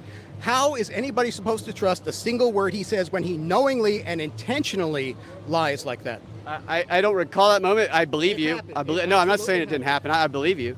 But others would argue that Biden said a string of things that were also, I'm not talking about the mistakes, but things that were just very obviously not true. He seemed to not know that Snopes had come out and corrected the record on what Trump actually said in the aftermath of Charlottesville. Right, and it's, I can't imagine that he spends all day surfing the web looking for news. So that's why Biden didn't realize that the Snopes thing, so that's the reason that Biden didn't know that the media completely lied about what Trump said on January 6th, which Biden ran in 2020. He said that the reason that he was running is because he was at home watching Trump say there were good neo-Nazis when he said, like, that's why he ran. And this guy's like, oh, well, you can't expect Joe to keep up with the news. Yeah. As long as you never look it up, then you're okay. Just say whatever you want as long as you don't know. I mean, this is just such justifying, like that to me, what was, if you're watching this, and I know that you dislike me strongly now, I'm not trying to be mean to you. I'm trying to highlight to you that this right here, this makes you look not bright. And you're obviously very bright. You probably have far more money than I do. And I think you probably are watching this, honestly. This right here, if you want to win people over, do not say, oh, you can't keep up with the news, when the reason your candidate ran was because he said that he saw Trump say there were good neo-Nazis on one side when he said there are good people on both sides, when that never happened. That was a blatant lie that he said his entire campaign was based on. And I brought that up to you, and you said, he can't keep up with the news. That is not a good response to that if you want to actually win people to your Democrat cause, sir. And Zach, you know this guy's he's been looking out for this. You heard him talk about Yeah. Going to be watching out for it. Known for years. No, it's been more recent than that. No, I've known it since the day it happened because I watched the whole thing, not the out of context stuff. As I recall, it was a particular general who Trump then fired who said that's what he nothing said about it. The clips were cut out of context, and they cut part of what he said out, and they aired it all over the media, and so they made it look like he said the opposite of what he said. Okay, nobody can be on top of 100%. No, nobody. Did you see the way he reacted? Was his? Do you think he knows that he's lying there? Do you think he genuinely does not? I mean, he did not know any of the details of it. Do you think that he just hasn't been exposed to the truth about that? When you don't go looking for it, I mean, yeah, it's true. That's kind of the argument he's making. And, people do tend to kind of project what they would do on other people. So it's like, well, he didn't know because he didn't go looking for it. So it's like, well, he probably just doesn't go looking for Biden lies or any of this stuff. So it doesn't exist in his mind. And we did play the clips at the beginning where people they didn't know about Jeffrey Toobin and whatnot. And there's only so much information you can retain. And in Biden's case, I can actually see Biden. I don't believe that Biden was at home watching TV and he saw the press conference in real time, like he says. What happened is some aides told him what happened. And I could actually see Biden potentially being insulated from the truth of that. I mean, not that he wouldn't willingly lie about it, obviously, but it's not out of the realm of possibility for him to be stovepiped into actually thinking that Trump said that. During the debate, he actually, when Trump said Snopes had told the truth about what he said, Biden looked genuinely surprised. Maybe it was a dementia thing, but he looked genuinely because he goes, no, that never happened. I mean, I was genuinely surprised that somebody brought it up. I'm glad he brought it up. It is one of the most destructive lies. That one. Well, I guess, yeah, Trump bringing it up makes sense, but I think even a reporter brought it up, and I'm like, I would have never expected that. Yeah, that's Jake Tapper for once telling the truth because it serves his narrative. Oh yeah, that's right. Yeah, and to try and they want to push Biden out, but the other lie that Biden keeps telling, the injected bleach thing, which this has actually started to come out more. I guess maybe they're shining the light on this too because they want to find another way in this little charade they're doing where CNN says Biden should be pushed out, MSNBC says he should stay in.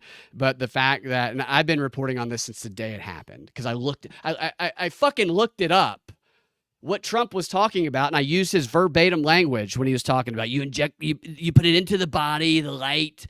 And I was like, that sounds like a medical procedure that's being tested to me, were my thought. And so I looked it up using his language. And at the time, the FDA had just approved, like the day before, a new treatment that was exactly what Trump was describing. And they took that as he told people to inject bleach. And just yesterday, I heard a story saying, look at this treatment that is about what Trump was claiming. I mean, I don't want to say that I'm always right, but, I'm pretty close to it. You do a good job, Remember Mr. President. the one before that where they were saying that people were taking fish tank cleaner? Oh, I'm like, I guarantee that didn't happen. Well, what you can do is, there's a lot of people in America. Every day, someone does something idiotic. Yeah. And anytime you need a story to, frame in a way to fit your narrative and demonize somebody or accuse them of something they didn't do, you can just pluck one of these ridiculous stories of something stupid somebody did and say, that's because of this person and what he said. Hey, Brad, I hate to cut it short on my end, but I got a free world to save. All right. Well, you got Melania's calling you to the sack, Mr. President? Well, nobody kisses and tells. I mean, I do sometimes. Is that what you call her vagina, the free world? Is that what you're saving? I mean, let's just say I save her free world a lot. Well, send me the pics, Mr. President. I'm not going to do that. Come on, Mr. President. You guys have a good evening. All right. Thank you, Mr. President, for joining us. Well, we'll talk to you soon. Have a good evening. Tell Melania I'll see her soon. Have a good one, Zach. Thank you. See ya. All right, Zach. Do you have a few more minutes, Zach? Yeah, I'm good. If you got to go, you can let me know, too. No, I can hang out as long as you like. We got a few more minutes on this. Do you know who Jeffrey Toobin is? Oh, right. I already did this one. Mass murderer of some kind?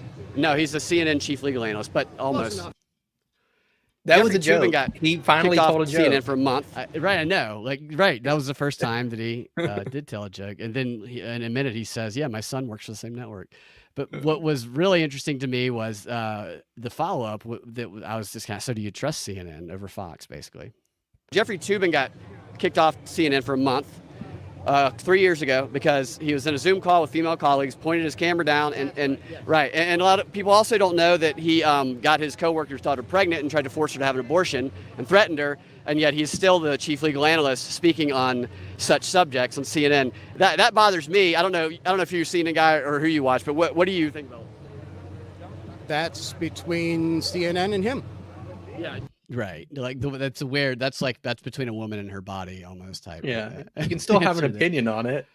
Yeah. Right. That isn't that weird? That's between that's not any of my business.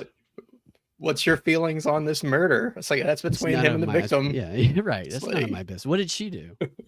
Do you trust CNN as a source? When it comes to actual reporting, I try not to look at either site for opinion, but for reporting, for facts, far more than Fox, yes. So literally just who's Jeffrey Tubin? Oh, a serial killer. Yeah, close enough. Do you trust CNN? Well, I trust CNN and Jeffrey Tubin, who they continue to employ, which he didn't say that name, but Jeffrey Tubin is presented as their legal analyst on factual things that the way they present it. He's not an opinion person over Fox. And he takes it as a given that if it's not opinion, it's fact. So it's 100% true and factual if it's not labeled opinion. But you wouldn't give that same grace to every news website. Absolutely. So. Yeah, no, that's a great point. It's just, I was really hoping there'd be a little more pause and go, wait, really? Yeah. The guy has not even the jerking off thing. It's like you can't find one more lawyer that's good on camera. It's somebody else. I have the theory that people say, oh, it was an accident. He just wanted to crank one out in the 5-minute break because he was just looking at all those hot CNN women on the Zoom call. My theory is that Jeffrey Tubin actually pointed it at his penis as a power move.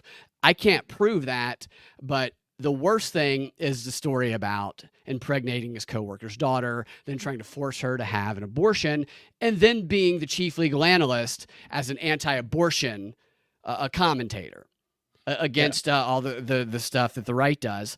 And I was hoping that there would be a little more pause and who the messenger and the authority is that he seems to be following on this. And even if it was an accident, people get fired for accidents all the time. It's like if you wreck the company truck or like you knock down like all the rows of the warehouse or something, you're probably getting fired.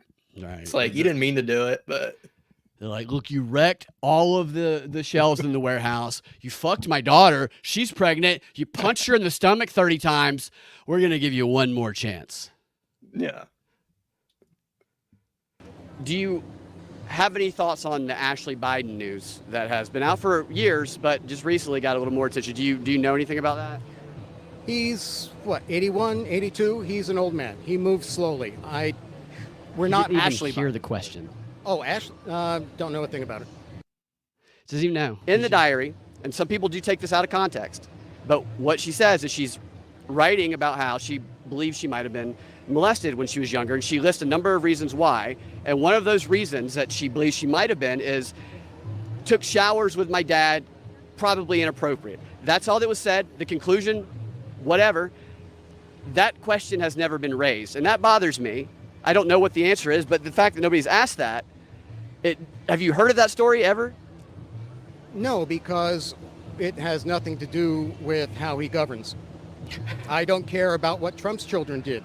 I am concerned, for example, about his son-in-law who got... It was what he did with her. I understand that, but it's something that she's remembering from when she was, 2, 3? Not exactly the most reliable memories. Can you remember? Teens? I don't think so. Didn't think so. The 2-year-old was writing her diary. And so that's what made me start to think that response in retrospect that he's actually actively trying to lie, because that thing she wrote when she was 2, that was a mainstream media narrative to defend against them having to acknowledge that was what she wrote in her diary. Is fathers, they take showers and baths with their baby. And he wouldn't have said that if that had maybe it was unconscious. I don't know, but he would not have said that if that talking point had not been programmed into his mind. But it is crazy to me that somebody who considers themselves to be a logical person can actually accept that. It shows the power of confirmation bias and the avoidance of the pain of cognitive dissonance, because nobody is writing in their diary about what happened right out of the womb. Yeah. Oh, I remember when I was 6 months old in those showers. Nobody's doing that. And nobody who's honest. Like, blaming their dad for taking right. the shower. Yeah, it was so inappropriate. He changed my diaper and touched my butt. What a creep. That is such a ludicrous proposition that millions of people have ran with. Some knowingly lying, others just looking for a reason to explain away a very dark, disturbing thing about the president that they don't want to think about. And I think that is part of what's going on here.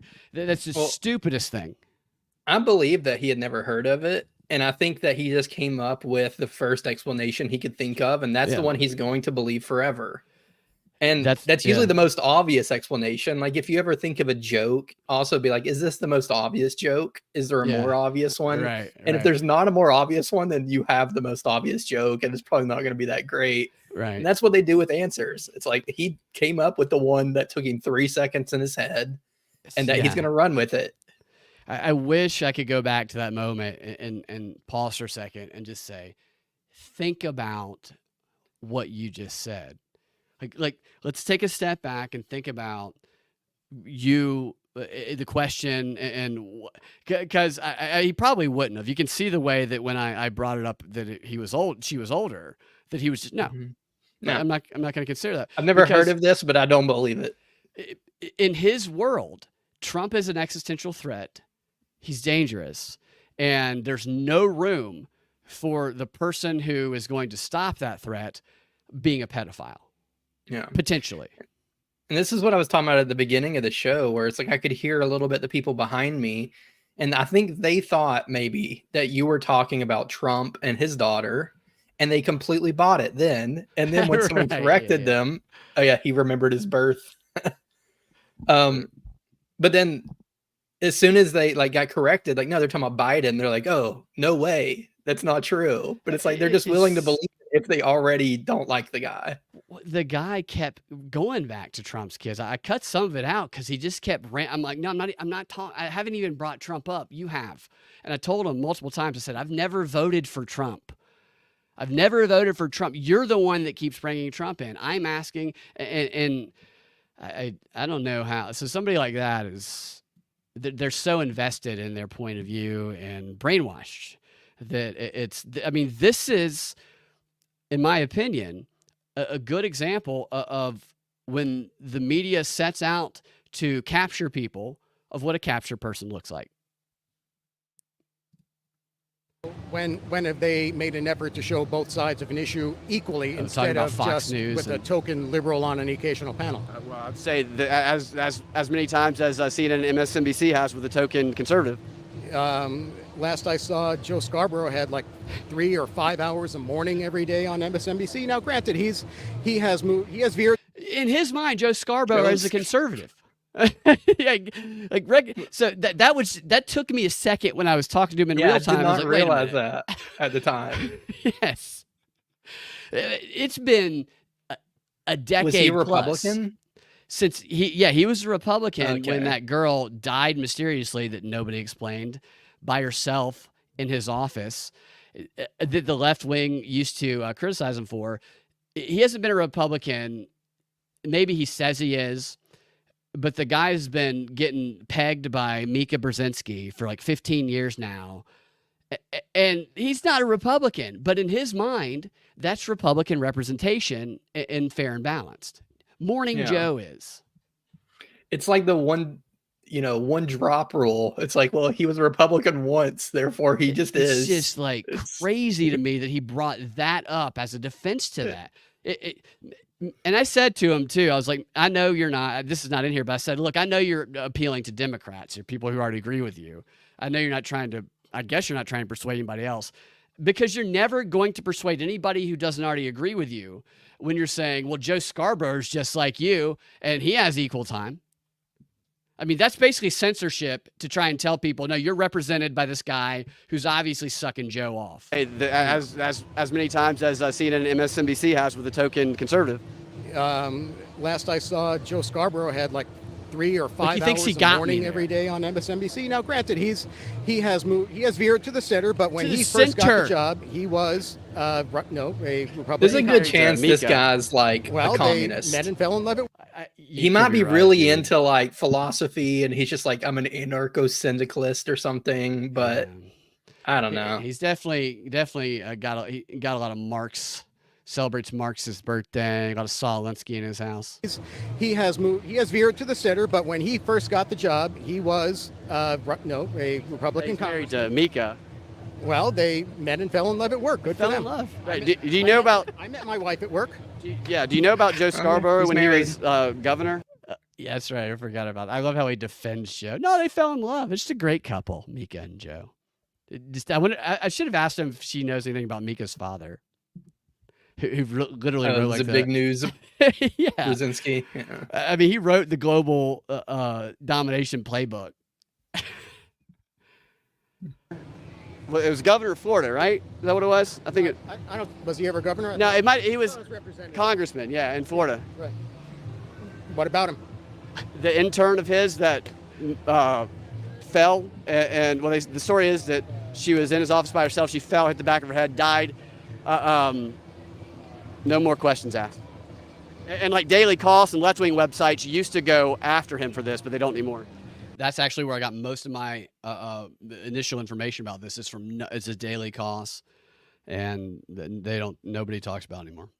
Once he got Mika. What would have changed since then? Well, he started working at MSNBC, and does that change what happened? My point is, the media lies and they cover things up. And like, I spent so much, like, I had to edit so much out of me kind of trying to say the same point to him. They're lying. Is it possible that you've been lied to? And that they're the, flip. They're on the different sides of the same coin. Here is what I was trying to let him know. I'm not on, but he could not. He was so defensive at this point. Yeah, I can almost see like he maybe wanted to believe it because he's like, well, he was a Republican at the time, so yeah, he could have killed his intern. Right. But yeah. Which if you don't know about, you guys listening, probably most of you guys do, the story of Joe Scarborough's intern, look it up and read about how that got swept under the rug. The story is she fell. She like passed out for some reason. She was by herself in the office. Her back of the head hit the corner of his desk and it killed her. Had nothing to do with Joe, and no investigation whatsoever. I believe the family did not accept the explanation to begin with. And now you have Joe as a very obviously compromised person saying the most ridiculous shit on MSNBC every morning for 4 hours, which this guy perceives as a Republican who has veered towards the center. Yeah. In his defense, I have heard of stuff like that before. Like I had a friend in high school who got married and her husband went fishing early one morning, passed out on the dock, fell in and drowned. And it's like, that's awful. And it does happen, right. But no, you're right. It happens a lot more around politicians, it seems. So yeah, you're absolutely right. But there's details of the story that could be it, but there's weird details about it that they if I recall it correctly, they kind of say that she had some condition that might have contributed to it, which there was no previously that she was apparently athletic, and it doesn't add up at all, and there's no real attempt to fill in those gaps. It would, I don't know if he killed her or not. I just know that they did not thoroughly investigate it. And it seemed to be very intentional that they did not do that. And I think there might have been rumors of infidelity, if I recall correctly. Son is a political researcher in D.C. Oh, right. This is the best right here. This is when, at this point, look at these people in the background looking at like, what the hell is going on? So he is giving me Here's why I know what I'm talking about. Okay. Yeah. Here's how I know my facts, and my facts are better than yours. My son is a political researcher in D.C. For a year and a half, he worked for I'm not going to use his name, but he's a commentator who popped up frequently on CNN and occasionally on Fox. And with the CNN drop-ins, the lingo, they would know the questions in advance, so they could even prepare the answers in advance. And what my son's job was, fact-checking, to make sure that whatever his boss said on the air was valid. He had to, show multiple citations for each fact that he gave. Is it possible? That was the first question in my head. But did he show multiple citations for each fact he gave? Which he answered that right away. Thank goodness. Possible fact checkers can be manipulated. Yeah, and that's why. I want to know if it's possible his son can be manipulated, and he does. Anybody can, but the odds of that happening on such a wide scale as to be any kind of, I see it all the time. Which we do see it all the time. If you want to make sure somebody's lying, then go look at the fact checkers.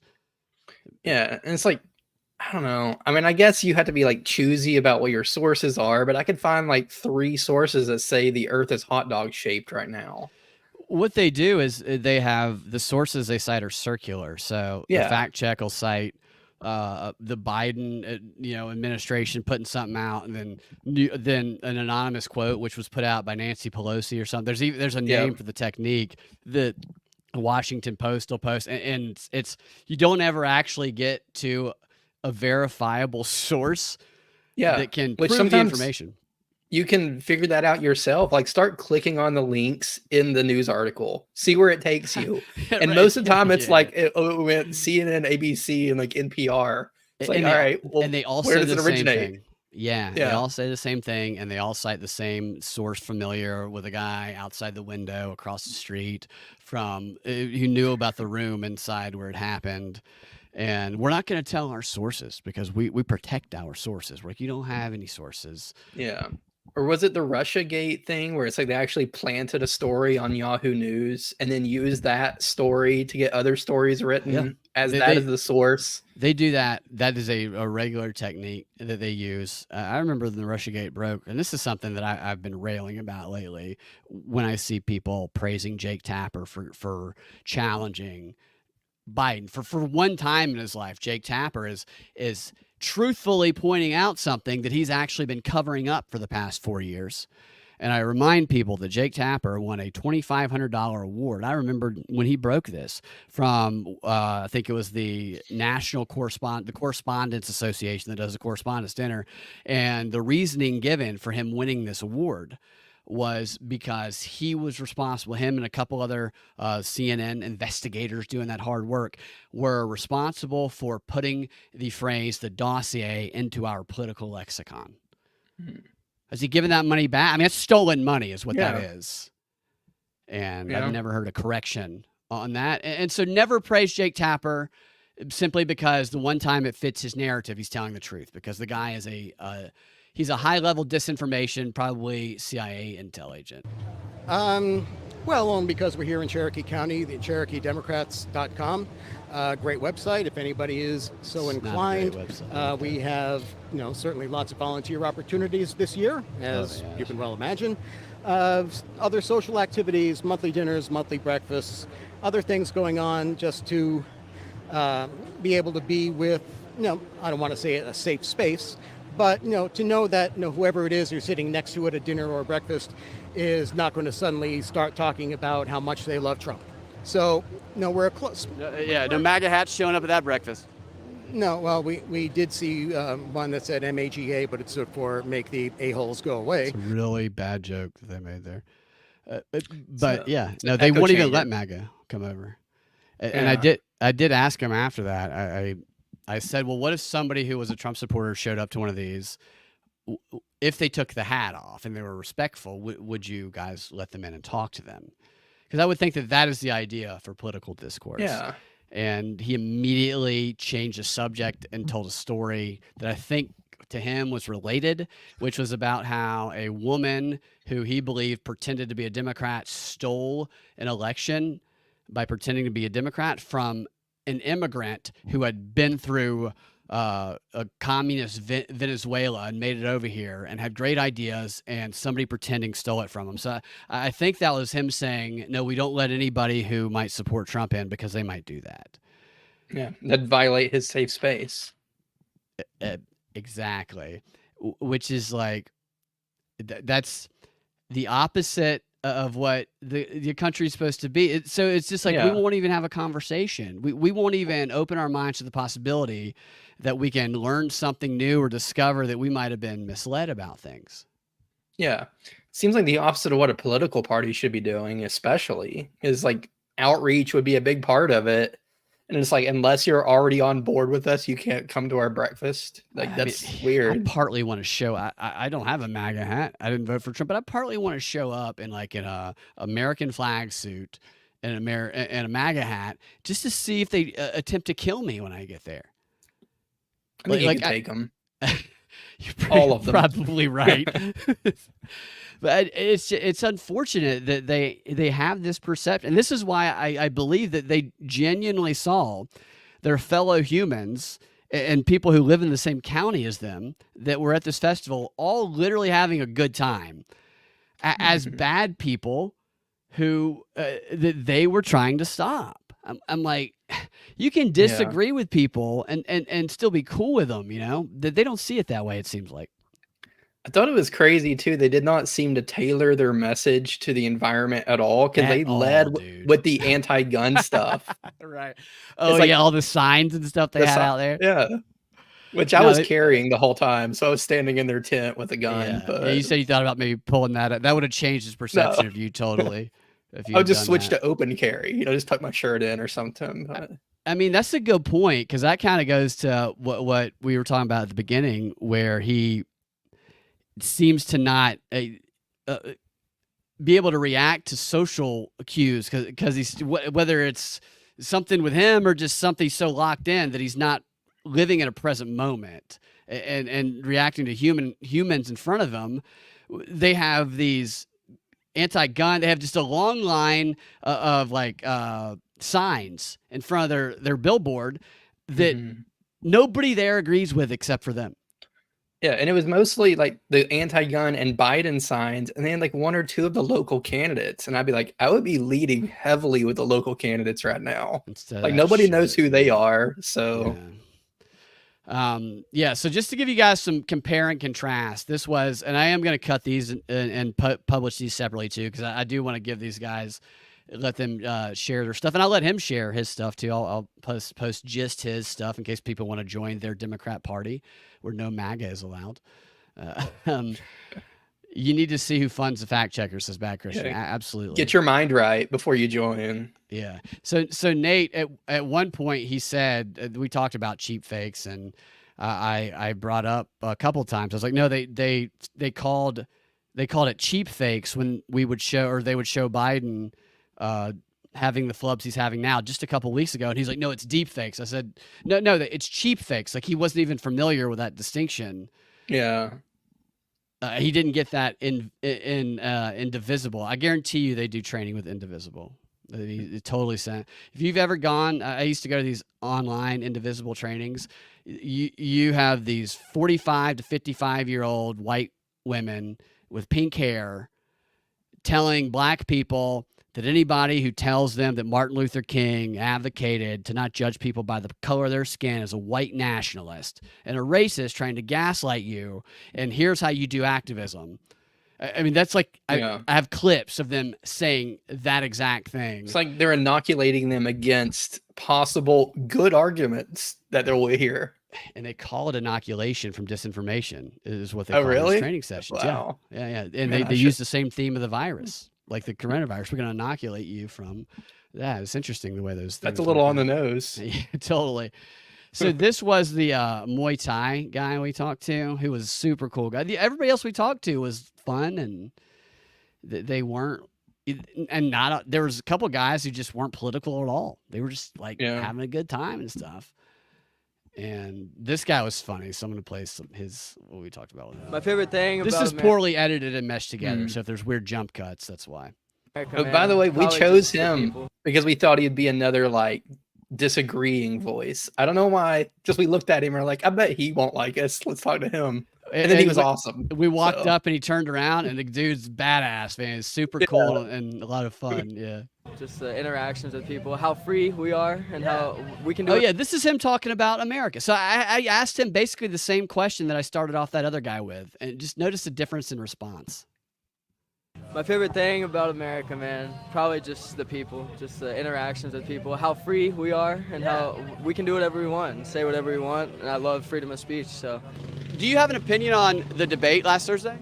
Man, I don't want to pause that for a second. The other guy is like, no MAGA allowed here. And he's like, I love the people in America. I love freedom of speech. And he's just like smiling and cool. He doesn't have to check their political affiliation first. Oh, yeah. Say anything, but I think the current president's a fucking idiot. Excuse my cussing, but I think he's a retard, and I think hey, he's got to stutter. He's got to stutter. He's got to stutter. He got that joke. You're telling him what to say, you know. Right. Yeah. What do you think? Nah. Right, dude. I didn't even think about that. He actually got the joking around. The other guy didn't. That's it. Okay. Do you? It's all stupid. Right. So, are you saying that you don't think he's just fine? No, I don't. What about the media acting like they're just now discovering this? Dude, I was talking about that with her and them earlier. It's crazy how they were just discovering that there was a debate and all this shit, and how Joe Biden was apparently just now acting the way he has. First time. Dude, first time, yeah. And there's fucking proof for the last 3 years that he's been tripping and falling over shit and stuttering and nah. So you're not celebrating Jake Tapper asking questions? No. Nope. You think he likes dick? Maybe. Who knows? It's to each their own. I'm sure he probably does. I'm sure. That is the prerequisite, I believe, at CNN. Yeah. So, I kind of want to talk about the Obama conspiracy. Oh, let's hit it. Let's bring it. Oh, that big old D. That big old man, yeah. Well, y'all seen the pictures, so. I saw. Mike and Barack back in the day. Back in high school. Back in high school, yeah. It's Michelle. It's Michael. Slapping those D's. It's Michael, yeah. You see the dresses she wears just protrude. It looks like she's fucking Brock Lesnar from the back, bro. I'm terrified of her. I am too. I'd never touch her. Yeah, I'd never touch him. No, never touch him. Don't misgender Mike Obama. No, you don't misgender Mike. Who's dominating that little relationship there? Obviously Barack. You think Barack is, huh? Really? Interesting. If you got Mike to be a woman, that's true. That's true. Yeah, that's a great point. Actually, I hadn't thought about it that way. Do you think she's gonna throw her dick into Ron? I should have said he. I think he does. I think she does. I think they go both ways, you know. But I think if Biden ever drops out of this campaign, Michelle's gonna take over, and then that's pretty much what I'm thinking. Slap America with that big old BBD. There we go. Yep. Yeah. First African American female president. Hell yeah. So you're picking a football team. All right. Yeah. Who do you pick first? Big Mike Obama or Stacey Abrams? Oh, fuck me. 6'8", 390-pound Stacey Abrams. Probably Stacey, bro. She fit probably a couple cigarettes in between those teeth right there. Oh, dude. So if I need one, I'll be like, yo, Stacey, spit me a cigarette. People don't even realize how big that thing is. He's just playing along the whole time. She's 6'1". 6'1". Her whole staff lives inside her vagina. It's true. Wow. Dude, I don't doubt it. I really don't. I don't need it. I mean, that's fucking knock the cobwebs off that thing, as Hawk Tua would say. It will be on YouTube. Cool. You want to direct anybody to anything that you work on? I mean, come see me at Tire Discounters. Located where? 92 next to City Barbecue. Come I'm going to go there for if my tires. If you have any problems with what I've talked about, you can also come see me because I will handle everything you need to know. Hell yeah. Like Big Mike. Like Big Mike, yeah. You want to come talk to me about with your complaints. Yeah. I love that. He just tells people where he works and challenges them to fight. America, baby. Nah, dude, he's a cool guy. Thanks, man. Yeah. So, and the other, like, I was trying to put some of the other clips together from the other people we interviewed too, who they didn't have the same energy as him, but they were also having like a fun, good time, and they were laid back and chill, and like it was so when you said that. later that day, like how different the Democrats were from those people just enjoying life. It was just like, yeah, dude, totally. The Democrat guy just so consumed with these things that it's just I probably just taken away from a lot of enjoyment it could be having in life. Yeah. Let's see. We got some chats here. So I'm going to look through some chats. What are your comments on all that? Thanks for helping, by the way, Zach. You came out last minute and helped out. And I thought that was really interesting. And I learned a lot doing all that. Yeah, it's cool. And I'm sure we'll be better at it if we do it again sometime. So. Yeah. We wanted to do, so we waited outside the porta potty. We wanted to get an exit interview from the porta potty. Yeah. But it didn't work. It ended up being an old lady. We're like, we can't do that. Ladies. So. We have standards, not very high, but yeah. If it would have been that Democrat guy, we definitely. Oh yeah, would have done that. We'd have been like, step back in with us, sir. Let's interview in the porta potty. Those things are so, even just to go in there to take a leak for very, very briefly, it's like awful. Hell in there. It's awful. Yeah. I mean, there's like no worse place. Other than underneath that Democrat booth. It's like they've designed it to be as bad as possible. It's so like hot. Yes. It's just awful. I know you need them, but man, like I would rather go find a tree. Seriously. We did talk to a few other people who made some jewelry and stuff. I'll put some of that stuff on the YouTube page. They were cool. They were very, very cool. I didn't know they were twins at first. No. And it was cool to see you could get a booth there. I'm sure it probably didn't cost too much, and you could advertise your stuff. And like you pointed out, they had the one that had the Trump spinning thing, but there's just a bunch of people showcasing their work and the stuff they were doing. Very America, very entrepreneurial. And Garland Favorito, we talked to him. Garland was on the show earlier this week, but Garland was there passing out all his flyers. He actually had a float in the parade, gave out all his information. And I've been telling everybody, I've been trying to get Garland on just like everybody's show because he just does such great work.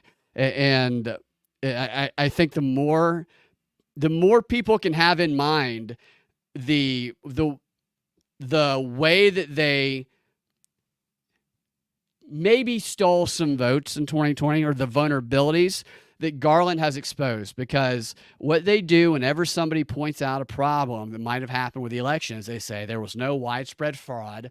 You January 6th person, you could get arrested for even saying that because Trump got indicted basically for saying that.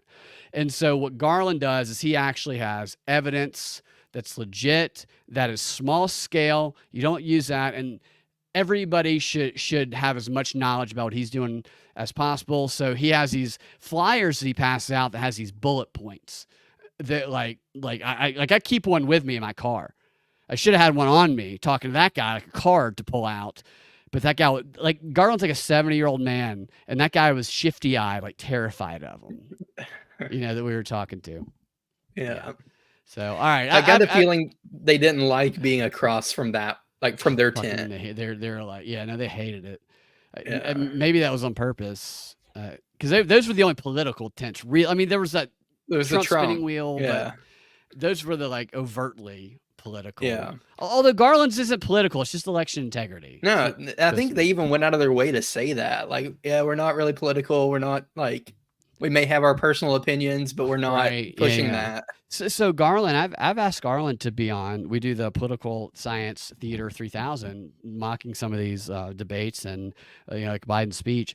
And Garland is very much like, no, I better not do that because we don't want to be biased one way or another. And they've been doing this work since long before Trump was president, for 20 years, 20 plus years. And I remember him coming on to WSB talking about how he believes that a Democrat won, like I think it was John Ossoff, he thought actually might have beaten Karen Handel. And so what has happened to them, which this guy, the Democrat, he has fallen into the trap of, is because that's associated their work with Trump and the right wing. It triggers that language landmine and that stereotype of they're insurrectionists because they are doing that work trying to protect elections. And therefore, they don't actually look into the legit things that they've discovered. Yeah, like they did with Julian Assange. It's like he used to be kind of like, maybe he's on the left or maybe he's libertarian. I don't know. And then he releases stuff that looks bad for the Democrats and for Hillary. And then they're just like, we hate him. He should rot in prison. That's funny. Some of my liberal friends loved him at first. They did not a few years later. Well, I'm happy. I've loved him all the way through. Yeah. All right. Where can people find you, Zach? Liberty Libations. Where else? Thank you for hanging out for so long. And thank you everybody for viewing. We got a nice audience tonight. Super cool. If you guys hanging out. Yeah. Check out Liberty Libations, the show that, it's a lot of fun. We goof off and do trivia and just talk about the news and stuff. Jake is on it. He's been on here before. And then my other podcast is a little more serious. We still try to have fun, but check out Banish Big Brother on your podcast app and please subscribe to that. We're just getting started, but that's cool. I feel like we're doing some good episodes and appreciate it if you guys subscribe. YouTube channel for that also, or is it just audio right now? Yeah. Have both. The video is really not necessary, but if it's your thing and you want the video, it's on YouTube, Rumble, Odyssey. And then, the audio is just as good. You're really just seeing me talk to a screen. I mean, and who are you doing that with again? Elizabeth Melton. So, right. So she's working on some documentaries and stuff right now. It's very cool. Yeah. Awesome, Zach. It's always good talking to you. You're a smart guy, and you guys, Liberty Libations, you guys are so much smarter than me, and you guys can communicate. I would say all of you guys are when it comes to the libertarian principles and the nuances of a lot of this stuff. I watch you guys and I marvel at it. So check their show out. It's a wealth of information.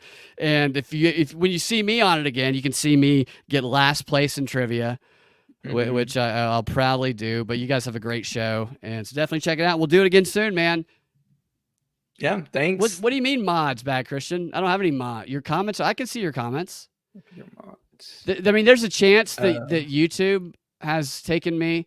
So I get censored in YouTube live chat all the time. Yeah. Oh, really? When you're watching? Yeah. So that no, it's usually when I'm on Liberty Libations, I'll just be chatting with the audience, and like half the time my messages won't go through because I'll say silly stuff, but not really that bad. So. Yeah. There's a chance that this video is I mean, it's definitely already demonetized, and I probably already have a warning that I've violated something. Almost every video I do, I get a warning that I have to appeal. So it could be something like this. Probably YouTube, definitely.